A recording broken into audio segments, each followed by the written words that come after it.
ইনস্টাতে reel scroll করতে করতে একটা রিল পাই, যে সোহিলি করে একটা দিদি, ও অ্যাডভাইস দিচ্ছিল মানে সবাইকে।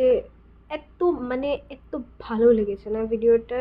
ইজ অল অ্যাবাউট হাউ কিছু কিছু মেয়েরা জাস্ট ফেমিনিজমটাকে মাথায় রেখে, না আমি financially independent, I don't need to learn how to clean my room, how to do that and that. ভাই, আমি বলছি না যে ওইটাও খারাপ জিনিস, ওইটা ভালো জিনিস, বাট তার সাথে সাথে অন্য জিনিসটাকেও প্রায়োরিটি দেওয়া দরকার। আজকে তুমি ফ্যামিনিস্ট বলছো, ফ্যামিনিস্ট দ্যাট মিনস তুমি সব কিছু একা হাতে করতে পারবে, বাট ওই জিনিসটা করার জন্য তো তোমাকে শিখতেও তো হবে। ফ্লেক্স করছো যে আমি, ভাই আমি খেতে পারি না, আমি এটা রান্না করতে পারি না, আই ডোন্ট লাইক কুকিং, আমি ম্যাগি ট্যাগি বানিয়ে।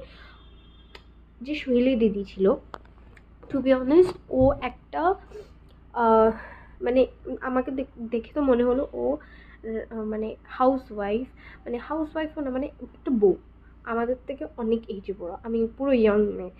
আর আমি হোপফুলি যাদের সাথে কথা বলছি ওরাও ইয়াং হবে, বাট তোমরা তোমাদের মা বা মাসি কাউকে জিজ্ঞেস করে দেখো, ওরা ইন দ্যাট এজ, ওদের যারা ফাইন্যান্সিয়ালিও ইন্ডিপেন্ডেন্ট আছে ওদেরকেও জিজ্ঞেস করে দেখো কি তুমি শুধু টাকা দিয়ে সব কিছু করে নিতে পারছো?